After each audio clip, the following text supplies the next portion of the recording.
ਸਾਹਿਬ ਜੀ।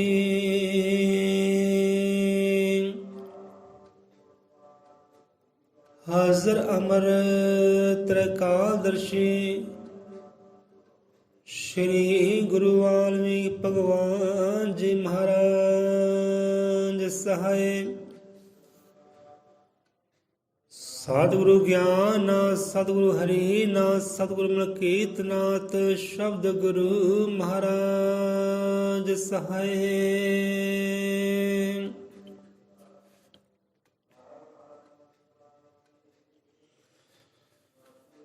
ਸਤਿਗੁਰੂ ਸਤਿ ਕਰਤਾਰ ਤੂੰ ਹੀ ਨਿਰੰਕਾਰ, ਤੂੰ ਹੀ ਨਿਰੰਕਾਰ। ਅਜ਼ਰ ਤ੍ਰਿਕਾਲਦਰਸ਼ੀ ਸ਼੍ਰੀ ਗੁਰੂ ਵਾਲਮੀਕ ਭਗਵਾਨ ਜੀ ਮਹਾਰਾਜ ਸ਼ਬਦ ਗੁਰੂ ਮਹਾਰਾਜ ਆਪਣੇ ਸਭ ਜੀਵਾਂ ਦੇ ਦਾਤਾ ਜੀ ਅੰਗ ਸੰਗ ਸਹਾਈ ਹੋਣ। ਸੁਗੁਰਾਂ ਦੇ ਨਾਮ ਦਾ ਓਟ ਆਸਰਾ ਧਰਦਿਆਂ ਹੋਇਆਂ, ਆਪਣੇ ਕਰਮ ਫਰਜ਼ ਨੂੰ ਦੇਖਦਿਆਂ ਹੋਇਆਂ ਕੱਲ ਦੇ ਸ਼ੁੱਧ ਵਿਚਾਰ ਤੇ ਆਉਂਦੇ ਹਾਂ। ਬੋਲੇ ਸੋ ਨਿਰਭੈ ਅਜ਼ਮ ਤ੍ਰਿਕਾਲਦਰਸ਼ੀ ਸ੍ਰਿਸ਼ਟੀ ਕਰਤਾ ਵਾਲਮੀਕ ਦਇਆਵਾਨ ਜੀ ਕੀ ਜੈ।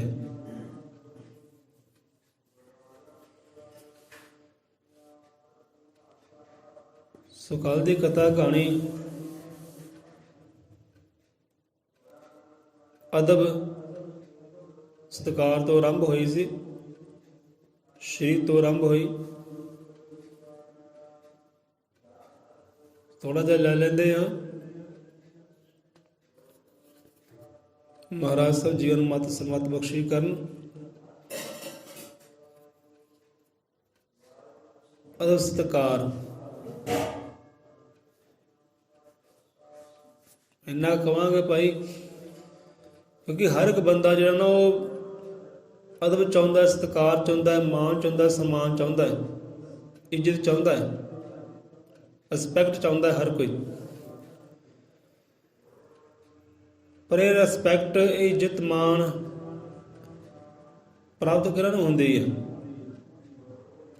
ਇਹ ਗੱਲ ਸਤਿਗੁਰੂ ਰਵਿਦਾਸ ਜੀ ਮਹਾਰਾਜ ਜੀ ਬਾਣੀ ਬੜੇ ਪਿਆਰ ਨਾਲ ਸਮਝਾਉਂਦੇ ਆ, ਪਰ ਬਹੁਤਾ ਲੰਬਾ ਆਪਾਂ ਨਹੀਂ ਕਰਦੇ। ਕਿ ਜੇ ਕੋਈ ਰਿਸਪੈਕਟ ਚਾਹੁੰਦਾ ਹੈ, ਮਾਣ ਸਨਮਾਨ ਚਾਹੁੰਦਾ ਹੈ, ਕਿਉਂਕਿ ਇਹ ਕੁਦਰਤ ਦਾ, ਪ੍ਰਮਾਤਮਾ ਦਾ ਇੱਕ ਨਿਯਮ ਹੈ। ਇੱਕ ਹੱਥ ਦਓਗੇ ਤਾਂ ਦੂਜੇ ਹੱਥ ਉਹ ਚੀਜ਼ ਮਿਲਦੀ ਹੈ। ਕਿ ਕੋਈ ਵੀ ਚੀਜ਼ ਆਪ ਨੂੰ ਫਰੀ ਦੇ ਵਿੱਚ, ਮੁਫਤ ਦੇ ਵਿੱਚ ਨਹੀਂ ਮਿਲਦੀ, ਕੁਝ ਨਾ ਕੁਝ ਇੱਧਰ ਦੇਣਾ ਪੈਂਦਾ ਹੈ। ਕੋਈ ਵੀ ਚੀਜ਼ ਹੈ, ਕੋਈ ਵੀ ਚੀਜ਼ ਫਰੀ ਵਿੱਚ ਨਹੀਂ ਮਿਲਦੀ, ਇੱਕ ਪਾਸਿਓਂ ਦੇਣਾ ਪੈਂਦਾ ਹੈ। ਇਹ ਲੈਣ ਦੇਣ ਬਣਿਆ ਕੁਦਰਤ ਦਾ, ਪ੍ਰਮਾਤਮਾ ਦਾ ਨਿਯਮ ਹੈ। ਭਾਵ ਕਹਿਣ ਦਾ ਭਾਵ, ਜੇ ਆਦਰ ਸਤਿਕਾਰ ਚਾਹੁੰਦੇ ਹੋ, ਮਾਣ ਚਾਹੁੰਦੇ ਹੋ, ਸਨਮਾਨ ਚਾਹੁੰਦੇ ਹੋ, ਰਿਸਪੈਕਟ ਚਾਹੁੰਦੇ ਹੋ, ਤੁਹਾਡਾ ਕੋਈ ਇੱਜ਼ਤ ਕਰੇ, ਮਾਣ ਕਰੇ, ਤਾਂ ਪਹਿਲਾਂ ਕਰੋ ਕਿ ਪਹਿਲਾਂ ਇੱਜ਼ਤ ਮਾਣ ਕਿਸੇ ਦੀ ਕਰਨੀ ਸਿੱਖ ਲਓ।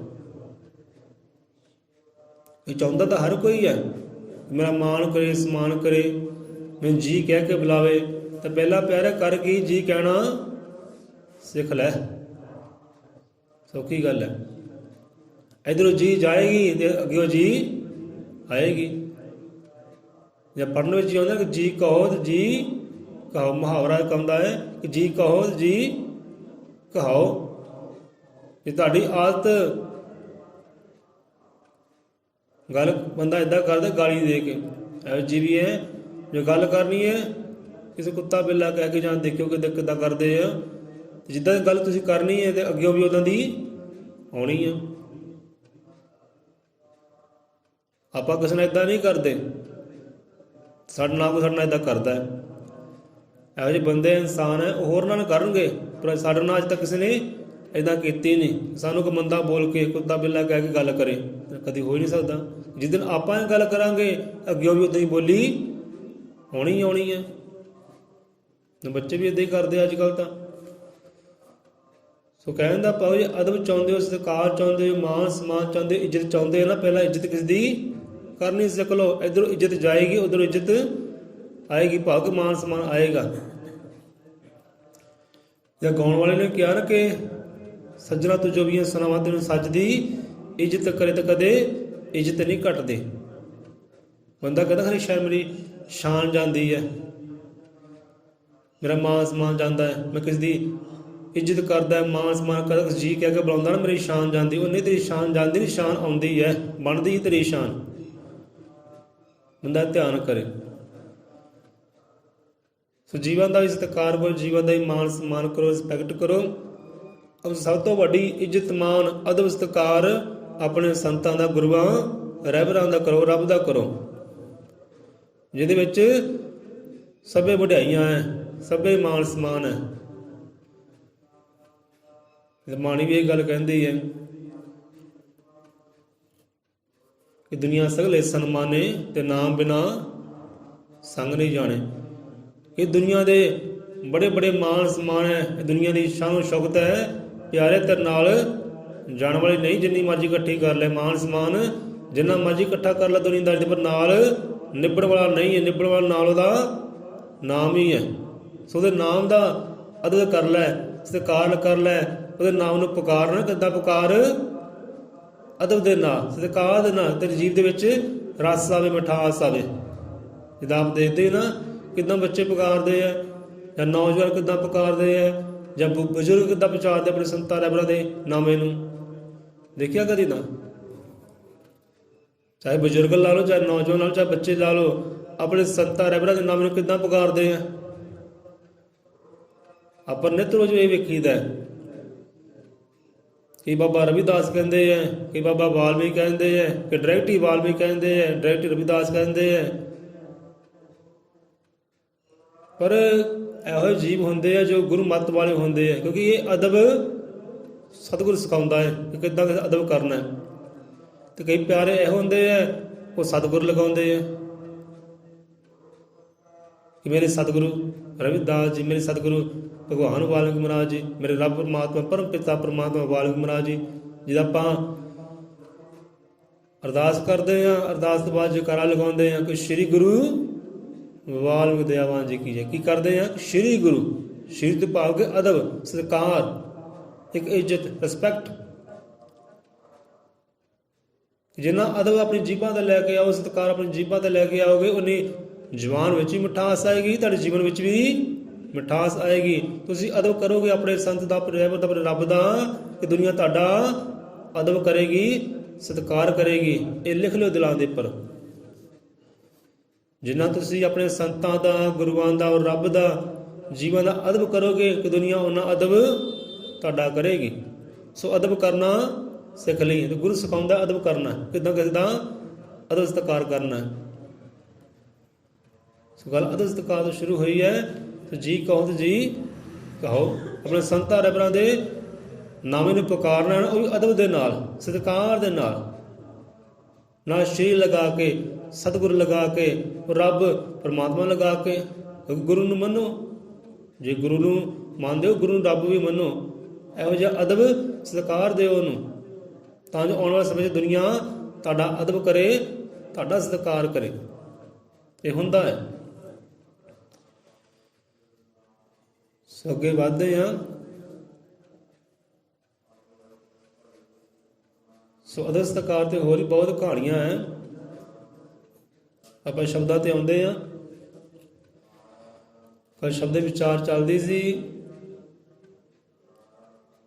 ਹੁਣ ਦੇਖੋ, ਜਿੱਦਾਂ ਕੱਲ ਆਪਾਂ ਕਹਿਣਾ ਕਿੱਦਾਂ ਹਾਂ ਵੀ ਕਿਸੇ ਦੇਵੀ ਦੇਵਤੇ ਦੇ ਨਾਲ ਸ਼੍ਰੀ ਨਹੀਂ ਲੱਗਾ, ਉਹ ਅਦਬ ਸਤਿਕਾਰ ਨਹੀਂ ਦਿੱਤਾ ਨਾ। ਪਰ ਹਰ ਇੱਕ ਦਾ ਕਰੋ। ਜੇ ਕੋਈ ਦੇਵੀ ਦੇਵਤਾ ਉਹਦਾ ਵੀ ਅਦਬ ਕਰੋ, ਸਤਿਕਾਰ ਕਰੋ। ਜਿੱਦਾਂ ਗਣੇਸ਼ ਜੀ ਹੋਏ ਦੇਵਤਿਆਂ ਵਿੱਚ, ਉਹਨਾਂ ਦੇ ਨਾਲ ਸ਼੍ਰੀ ਲੱਗਾ ਹੈ, ਸ਼੍ਰੀ ਗਣੇਸ਼ਾ। ਉਹਦੇ ਪਿੱਛੇ ਵੀ ਰਾਜ ਹੈ, ਕਿਉਂ ਲੱਗਾ? ਕਿਉਂਕਿ ਦੇਵੀ ਦੇਵਤਿਆਂ ਵਿੱਚ ਗਣੇਸ਼ ਨੂੰ ਸਭ ਤੋਂ ਉੱਤਮ ਮੰਨਿਆ ਗਿਆ, ਗਿਆਨੀ ਮੰਨਿਆ ਗਿਆ ਹੈ, ਬੁੱਧੀਮਾਨ ਮੰਨਿਆ ਗਿਆ ਹੈ। ਜਦੋਂ ਵਿਆਸ ਰਿਸ਼ੀ ਹੋਏ ਨਾ, ਵਿਆਸ ਰਿਸ਼ੀ ਨੇ ਰਚਨਾ ਕਰਨੀ ਸੀ ਗਿਆਨ ਦੀ, ਵਿਧਾਨ ਦੀ ਰਚਨਾ ਕਰਨੀ ਸੀ, ਮਹਾਭਾਰਤ ਦੀ ਰਚਨਾ ਕਰਨੀ ਸੀ, ਮਹਾਭਾਰਤ ਦੀ ਕਹਾਣੀ ਲਿਖਣੀ ਸੀ ਉਹਨਾਂ ਨੇ। ਅਤੇ ਮਹਾਦੇਵ ਕੋ ਵਿਆਸ ਰਿਸ਼ੀ ਗਏ ਕਿ ਮਹਾਦੇਵ ਜੀ, ਸਾਨੂੰ ਇੱਕ ਗਿਆਨੀ ਦੀ ਲੋੜ ਹੈ। ਇੱਕ ਇਹੋ ਜਿਹੇ ਜੀਵ ਦੀ ਲੋੜ ਹੈ, ਅਸੀਂ ਕਹਾਣੀ ਉਚਾਰਨੀ ਹੈ, ਉਹਨੇ ਕਹਾਣੀ ਲਿਖਣੀ ਹੈ, ਬਸ ਲਿਖਣ ਦਾ ਕੰਮ ਹੈ। ਸਾਡਾ ਕੰਮ ਹੈ ਬੋਲਣਾ, ਤੇ ਉਹਦਾ ਕੰਮ ਹੈ ਲਿਖਣਾ। ਕਿ ਸਾਨੂੰ ਇਹੋ ਜਿਹੇ ਜੀਵ ਦੱਸੋ ਕਿ ਇਹੋ ਜਿਹੇ ਦੁਨੀਆ 'ਚ ਕੋਈ ਜੀਵ ਹੋਵੇ, ਆਪਦਾ ਕੋਈ ਪਿਆਰਾ ਹੋਵੇ। ਕਲਮ ਨਹੀਂ ਰੁਕਣੀ ਚਾਹੀਦੀ, ਬਸ ਕਲਮ ਥੰਮਣੀ ਨਹੀਂ ਚਾਹੀਦੀ ਕਿ ਕਲਮ ਥੰਮ ਜਾਏ। ਨਾ ਸਾਡੀ ਬੋਲੀ ਥੰਮੇਗੀ ਤੇ ਨਾ ਕਲਮ ਰੁਕਣੀ ਚਾਹੀਦੀ ਹੈ। ਇਹੋ ਜਿਹਾ ਗਿਆਨੀ ਦੱਸੋ, ਇਹੋ ਜਿਹਾ ਗਿਆਨੀ ਕਿਹੜਾ ਹੈ?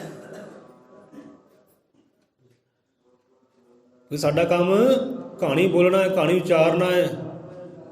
ਬੋਲਣਾ ਸਾਡਾ ਕੰਮ ਹੈ, ਲਿਖਣਾ ਉਹਦਾ ਕੰਮ ਹੋਏਗਾ। ਲਿਖਣਾ ਹੀ ਪੂਰਾ ਹੈ, ਕੋਈ ਟੱਪਾ ਕੋਈ ਰਹਿ ਨਾ ਜਾਏ, ਅੱਖਰ ਕੋਈ ਵਿੱਚ ਰਹਿ ਨਾ ਜਾਵੇ। ਇਹੋ ਜਿਹਾ ਗਿਆਨੀ ਕਿਹਨੇ ਦੱਸੋ?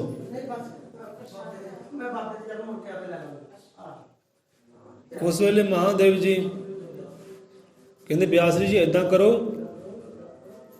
ਗਣੇਸ਼ ਬੱਚਾ ਹੈ, ਇਹਨੂੰ ਕਹਿੰਦੇ ਲੈ ਜਾਓ, ਤੁਹਾਡਾ ਸਾਰਾ ਕਾਰਜ ਪੂਰਾ ਕਰੇਗਾ। ਕਹਿੰਦੇ ਕਰੇਗਾ, ਪੱਕੀ ਗੱਲ ਹੈ, ਪੱਕੀ ਗੱਲ ਕਹਿੰਦੇ ਕਰੇਗਾ। ਗਣੇਸ਼ ਨੇ ਤੋਰਿਆ ਉਹ ਲਿਖਣ ਵਾਸਤੇ। ਹੁਣ ਕਹਿਣ 'ਚ ਇਹੀ ਆਉਂਦਾ ਕਿ ਮਹਾਭਾਰਤ ਦੀ ਕਹਾਣੀ ਵਿਆਸ ਰਿਸ਼ੀ ਨੇ ਲਿਖੀ, ਪਰ ਵਿਆਸ ਰਿਸ਼ੀ ਨੇ ਨਹੀਂ ਲਿਖੀ, ਵਿਆਸ ਰਿਸ਼ੀ ਨੇ ਉਚਾਰੀ ਹੈ। ਉਹ ਕਹਾਣੀ ਸਾਰੀ, ਉਹ ਸ਼ਬਦ ਸਾਰੇ, ਉਹ ਗਿਆਨ ਸਾਰਾ ਵਿਆਸ ਰਿਸ਼ੀ ਨੇ ਉਚਾਰਿਆ ਹੈ ਤੇ ਲਿਖਿਆ। ਲਿਖਣ ਵਾਲਾ ਗਣੇਸ਼ ਹੈ। ਇਹ ਮਾਣ ਮਿਲਿਆ, ਇਹ ਸਨਮਾਨ ਮਿਲਿਆ, ਇਹ ਅਦਬ ਮਿਲਿਆ ਕਿ ਉਹਨਾਂ ਨੇ ਕਲਮ ਚਲਾਈ ਹੈ। ਇਹ ਕਲਮ ਚਲਾਉਣ ਕਰਕੇ ਉਹਨਾਂ ਨੂੰ ਅਦਬ ਮਿਲਿਆ ਹੈ, ਸਤਿਕਾਰ ਮਿਲਿਆ ਹੈ। ਉਹਨਾਂ ਦੇ ਨਾਮ ਦੇ ਨਾਲ ਸ਼੍ਰੀ ਗਣੇਸ਼ਾ ਲੱਗਾ ਹੈ। ਇਹ ਅਦਬ ਮਿਲਿਆ ਉਹਨੂੰ ਕਲਮ ਚਲਾਉਣ ਦਾ। ਸੋ ਮਹਾਭਾਰਤ ਦੀ ਕਹਾਣੀ ਲਿਖਣ ਵਾਲੇ ਗਣੇਸ਼ ਹੈ ਤੇ ਲਿਖਾਉਣ ਵਾਲੇ ਵਿਆਸ ਰਿਸ਼ੀ ਹੈ, ਬੋਲਣ ਵਾਲੇ ਉਚਾਰਨ ਵਾਲੇ ਵਿਆਸ ਰਿਸ਼ੀ ਹੈ।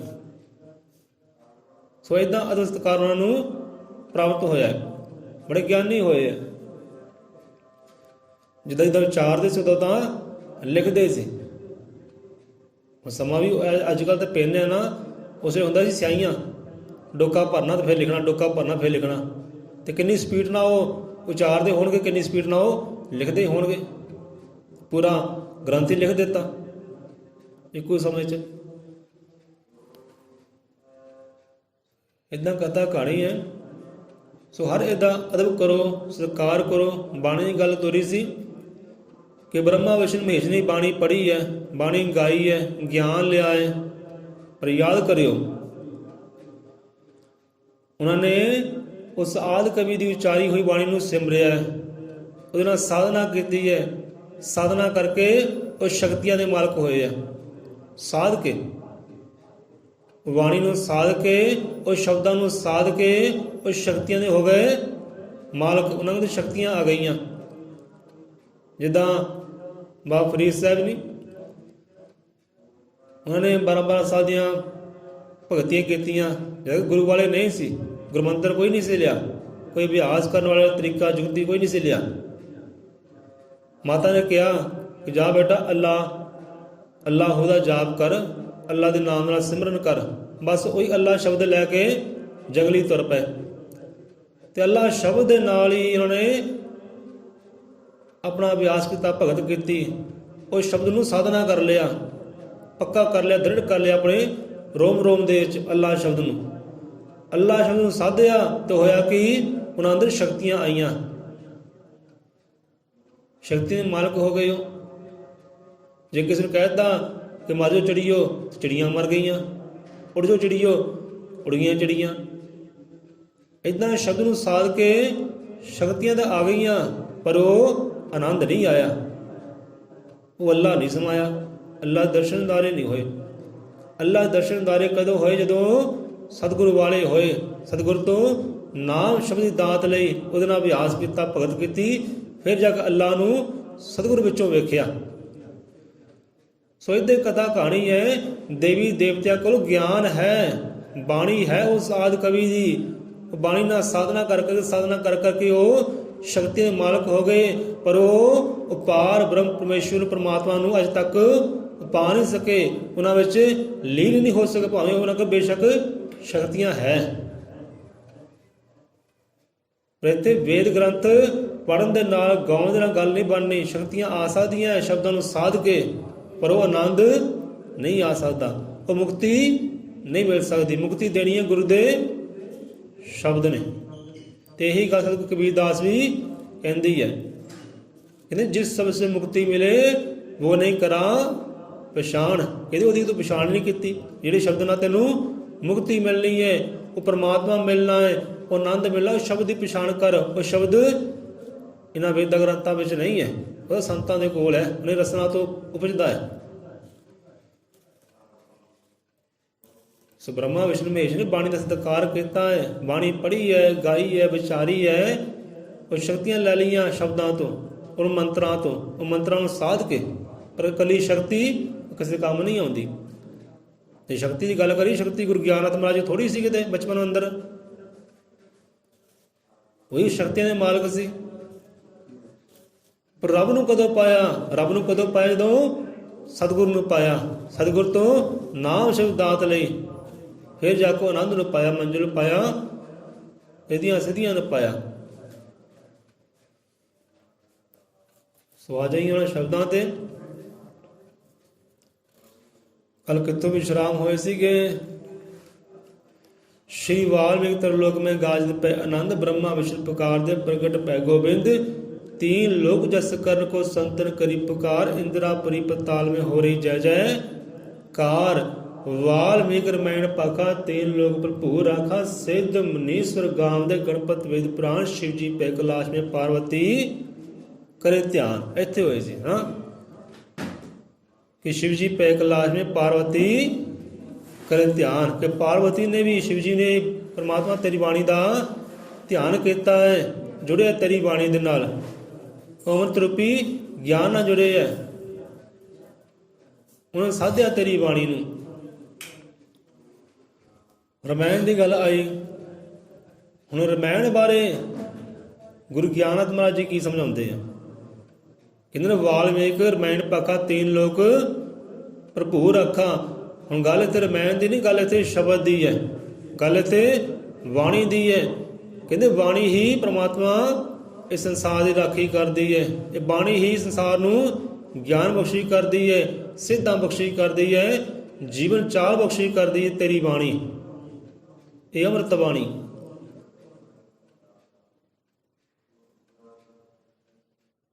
ਵਾਲਮੀਕਿ ਰਾਮਾਇਣ ਪੱਖਾ ਤੀਨ ਲੋਕ ਭਰਪੂਰ ਅੱਖਾਂ। ਹੁਣ ਰਾਮਾਇਣ ਦੇ ਬਾਰੇ, ਉਹ ਬਾਣੀ ਦੇ ਬਾਰੇ, ਸ਼ਬਦ ਬਾਰੇ, ਗਿਆਨ ਬਾਰੇ ਗੁਰੂ ਗਿਆਨਨਾਥ ਮਹਾਰਾਜ ਜੀ ਕੀ ਕਹਿੰਦੇ ਆ? ਕਹਿੰਦੇ ਗੀਤਾ ਵੇਦ ਗ੍ਰੰਥ ਪੁਰਾਣ ਜਿਤਨੇ, ਵਾਲਮੀਕਿ ਰਾਮਾਇਣ ਪਾਖਾ ਤੀਨ ਲੋਕ ਭਰਪੂਰ ਆਖਾ ਸਿੱਧ ਮੁਨੀश्वर ਗਾਮ ਦੇ ਗਣਪਤ ਵੇਦ ਪੁਰਾਣ शिव जी पे कैलाश में पार्वती कर ध्यान। ਹੁਣ ਵੇਦ ਦੀ ਗੱਲ ਆਈ ਹੈ। ਵੇਦ ਕਿਹਨੂੰ ਕਹਿੰਦੇ? ਵੇਦ ਕਹਿੰਦੇ ਅਖਰੀ ਗਿਆਨ ਨੂੰ। ਪੁਰਾਣ ਅਖਰੀ ਗਿਆਨ, ਇਹ ਗ੍ਰੰਥ ਅਖਰੀ ਗਿਆਨ, ਕਿ ਭਾਵ ਕਿ ਉਹ ਅਖਰੀ ਗਿਆਨ ਵੀ ਤੇਰੀ ਸਿਫਤਾਂ ਕਰਦੇ ਆ। ਕੋਈ ਜਿੱਦ ਅੱਖਰ ਤੋਰਨ ਵਾਲਾ ਤੂੰ ਹੈ, ਇਹ ਸ਼ਬਦ ਤੋਰਨ ਵਾਲਾ ਤੂੰ ਹੈ, ਇਹ ਗਿਆਨ ਵਿਗਿਆਨ ਤੋਰਨ ਵਾਲਾ ਤੂੰ ਹੈ। ਉਹ ਅਖਰੀ ਗਿਆਨ ਭਾਵ ਕਿ ਵੇਦ ਗ੍ਰੰਥ ਪੁਰਾਣ ਵੀ ਤੇਰੀਆਂ ਸਿਫਤਾਂ ਗਾਉਂਦੇ ਆ, ਕਿਉਂਕਿ ਅੱਖਰ ਤੁਰੇ ਉਹਦੇ ਹੱਥਾਂ ਵਿੱਚੋਂ ਹੈ, ਉਹਦੀ ਕਲਮ ਵਿੱਚੋਂ ਹੈ, ਉਹ ਵੀ ਸਿਫਤਾਂ ਤੇਰੀਆਂ ਗਾਉਂਦੇ ਆ ਕਿ ਰਚਨਹਾਰ ਤੂੰ ਹੈ। ਕਹਿੰਦੇ ਗੀਤਾ ਵੇਦ ਗ੍ਰੰਥ ਪੁਰਾਣ ਜਿਤਨੇ ਸਭਨਾਂ ਵਿੱਚ ਵਿਚਾਰ ਰਾਮਾਇਣ ਦੇ ਨੇ। ਚਾਹੇ ਗੀਤਾ ਹੈ, ਚਾਹੇ ਵੇਦ ਹੈ, ਗ੍ਰੰਥ ਹੈ, ਪੁਰਾਣ ਹੈ, ਇਹ ਸਾਰੇ ਵਿੱਚ ਵਿਚਾਰ ਜਿਹੜੇ ਹੈ ਉਹ ਕਹਿੰਦੇ ਰਾਮਾਇਣ ਦਾ ਹੀ ਹੈ। ਉਹ ਗਿਆਨ ਜਿਹੜਾ ਉਹ ਰਾਮਾਇਣ ਦਾ ਹੀ ਹੈ। ਬਾਈਬਲ ਅਤੇ ਅੰਜੀਲ ਕੁਰਾਨ ਦੇ ਸਭਨਾਂ ਵਿੱਚ ਵਿਸਤਾਰ ਰਾਮਾਇਣ ਦੇ ਨੇ। ਜੋਤਿਸ਼ ਵਿਦਿਆ, ਸਾਇੰਸ ਤੇ ਰਾਜਨੀਤੀ ਸਭਨਾਂ ਵਿੱਚ ਕਿਰਦਾਰ ਰਾਮਾਇਣ ਦੇ ਨੇ। ਕਵਿਤਾ, ਕਲਾ, ਸੰਗੀਤ ਤੇ ਚਿੱਤਰਕਾਰੀ ਸਭਨਾਂ ਵਿੱਚ ਸ਼ਿੰਗਾਰ ਰਾਮਾਇਣ ਦੇ ਨੇ। ਕਿਉਂਕਿ ਆਦਿ ਰਾਮਾਇਣ ਹੈ ਜਗ ਅੰਦਰ, ਬਾਕੀ ਇਹਦੇ ਪਰਛਾਵੇਂ ਤੇ ਬੁੱਧ ਸਾਰੇ। ਜੇਕਰ ਆਦਿ ਰਾਮਾਇਣ ਨੂੰ ਮਾਂ ਕਹੀਏ, ਬਾਕੀ ਇਸ ਦਿਨ ਸਾਰੇ ਧੀਆਂ ਤੇ ਪੁੱਤ ਸਾਰੇ। ਬਾਣੀ ਤੂੰ ਸੰਸਾਰ ਦੀ ਸਭਤਾ ਦਾ, ਤੂੰ ਜਗ ਲਈ ਪੈਦਾ ਗਿਆਨ ਕੀਤਾ, ਤੇਰੀ ਕਲਮ ਦੇ ਸੁੱਚੀਆਂ ਮੋਤੀਆਂ ਨੇ ਰੋਸ਼ਨ ਸੂਰਜੋਂ ਵੱਧ ਜਹਾਨ ਕੀਤਾ। ਤੇਰੀ ਕਲਮ ਦੇ ਸੁੱਚੀਆਂ ਮੋਤੀਆਂ ਨੇ ਰੋਸ਼ਨ ਸੂਰਜੋਂ ਵੱਧ ਜਹਾਨ ਕੀਤਾ। ਤੇ ਜਿਹੜਾ ਚਾਨਣ ਸੂਰਜ ਨਹੀਂ ਨਾ ਕਰ ਸਕਿਆ, ਉਹ ਚਾਨਣ ਜਿਹੜਾ ਉਹਦੀ ਬਾਣੀ ਨੇ ਕੀਤਾ ਹੈ, ਭਾਵ ਉਹਦੇ ਗਿਆਨ ਨੇ ਕੀਤਾ ਹੈ, ਉਹਦੇ ਵਿਗਿਆਨ ਨੇ ਕੀਤਾ ਹੈ। ਅੱਜ ਦੁਨੀਆ ਦਾ ਜਿਹੜਾ ਚਾਨਣ ਹੈ ਨਾ, ਉਹ ਰੱਬ ਦੇ ਬਖਸ਼ੇ ਹੋਏ ਗਿਆਨ ਦਾ ਹੀ ਹੈ, ਉਹਦੇ ਬਖਸ਼ੇ ਹੋਏ ਵਿਗਿਆਨ ਦਾ ਹੀ ਹੈ। ਪਹਿਲਾਂ ਬਾਣੀ ਬਖਸ਼ੀ ਹੈ, ਕਹਾਣੀ ਬਖਸ਼ੀ ਹੈ, ਗਿਆਨ ਬਖਸ਼ਿਆ, ਤੇ ਗਿਆਨ ਵਿੱਚੋਂ ਅੱਜ ਵਿਗਿਆਨ ਬਖਸ਼ਿਆ ਹੈ। ਇਹ ਸ਼ਬਦਾਂ ਕਰਕੇ ਹੀ ਰੋਸ਼ਨ ਹੈ ਸੰਸਾਰ। ਜੇ ਇਨਸਾਨ ਦੇ ਸ਼ਬਦਾਂ ਦਾ ਅਸਰ ਹੁੰਦਾ ਹੈ ਨਾ ਜੀਵ ਦੇ ਉੱਤੇ, ਤੇ ਰੱਬ ਦੇ ਸ਼ਬਦਾਂ ਦਾ ਵੀ, ਗੁਰੂ ਦੇ ਮੰਤਰ ਦਾ ਵੀ ਅਸਰ ਇਨਸਾਨ ਤੇ ਹੁੰਦਾ ਹੈ, ਸੰਸਾਰ ਤੇ ਹੁੰਦਾ ਹੈ। ਸੋ ਸਮਝਿਓ। ਸੋ ਅੱਜ ਵਾਸਤੇ ਇੰਨਾ ਕਿ ਪੱਲੇ ਬੰਨੋ ਭਾਈ। ਪਹਿਲਾਂ ਤਾਂ ਅਦਬ ਸਤਿਕਾਰ ਕਰਨਾ ਸਿੱਖੋ। ਤੁਸੀਂ ਅਦਬ ਸਤਿਕਾਰ ਕਰੋਗੇ, ਤੁਹਾਨੂੰ ਅਦਬ ਸਤਿਕਾਰ ਮਿਲੇਗਾ। ਆਪਣੇ ਸੰਤਾਂ, ਰਹਿਬਰਾਂ, ਗੁਰੂਆਂ, ਪੀਰਾਂ ਦਾ ਜਿੰਨਾ ਹੋ ਸਕਦਾ ਹੈ ਜਦ ਵੀ ਨਾਵਾਂ ਪੁਕਾਰਨਾ ਨਾ, ਅਦਬ ਦੇ ਨਾਲ, ਸਤਿਕਾਰ ਦੇ ਨਾਲ, ਤੁਹਾਡੇ ਜੀਵ ਤੇ ਰਸ ਆਵੇ, ਮਿਠਾਸ ਆਵੇ, ਕਿਰਦਾਰ ਅੰਦਰ ਮਿਠਾਸ ਆਵੇ, ਜੀਵਨ ਆਨੰਦ ਵਾਲਾ ਹੋਵੇ। ਅਦਬ ਕਰਨਾ ਸਿੱਖੋ। ਤੇ ਬਾਣੀ ਨਾਲ ਜੁੜੋ, ਉਹ ਸ਼ਬਦ ਨਾਲ ਜੁੜੋ, ਕਿਉਂਕਿ ਸ਼ਬਦ ਅਸਰ ਕਰਦੇ ਹੈ। ਹਰ ਚੀਜ਼ ਤੇ ਸ਼ਬਦ ਅਸਰ ਕਰਦਾ ਹੈ। ਸੋ ਉਹਦੀ ਬਾਣੀ ਨਾਲ ਜੁੜੋ, ਕਹਾਣੀ ਨਾਲ ਜੁੜੋ, ਤੇ ਸ਼ਬਦ ਉਹਦੇ ਨਾਲ ਜੁੜੋ ਜਿਹੜੇ ਸ਼ਬਦ ਦੇ ਨਾਲ ਆਪ ਦੀ ਮੁਕਤੀ ਹੈ। ਉਹ ਸ਼ਬਦ ਨਾਲ ਜੁੜੋ ਜਿਸ ਸ਼ਬਦ ਨਾਲ ਆਪ ਦਾ ਆਨੰਦ ਜੁੜਿਆ, ਪਰਮਾਤਮਾ ਜੁੜਿਆ। ਉਹ ਸ਼ਬਦ ਗੁਰੂ ਮੰਤਰ ਹੈ। ਰਮਾਇਣ ਦੀ ਕਹਾਣੀ ਹੈ। ਵਾਲਮੀਕਿ ਰਮਾਇਣ ਪੱਖਾ ਤੀਨ ਲੋਕ ਭਰਪੂਰ ਰੱਖਾ, ਕਿ ਉਹਦੀ ਬਾਣੀ ਹੀ, ਉਹਦਾ ਗਿਆਨ ਹੀ, ਉਹਦਾ ਸ਼ਬਦ ਹੀ ਸਾਰੇ ਸੰਸਾਰ ਦਾ ਦਾਤਾ ਹੈ, ਤੇ ਸਾਰੇ ਸੰਸਾਰ ਦਾ ਸ਼ਬਦ ਹੀ ਰਾਖਾ ਹੈ, ਮਾਲਕ ਹੈ, ਪਾਲਕ ਹੈ, ਸਿਰਜਣਹਾਰ ਹੈ। ਸੋ ਬਾਕੀ ਕੱਲ ਵਿਚਾਰ ਕਰ ਲਾਂਗੇ। ਬੋਲੇ 100 ਦਿਨ ਪੈ ਅਜ਼ਮ ਤ੍ਰਿਕਾਲ ਦਰਸ਼ੀ ਸ੍ਰਿਸ਼ਟੀ ਕਰਤਾ ਵਾਲਮੀਕ ਦਇਆਵਾਨ ਜੀ ਕੀ ਜੈ।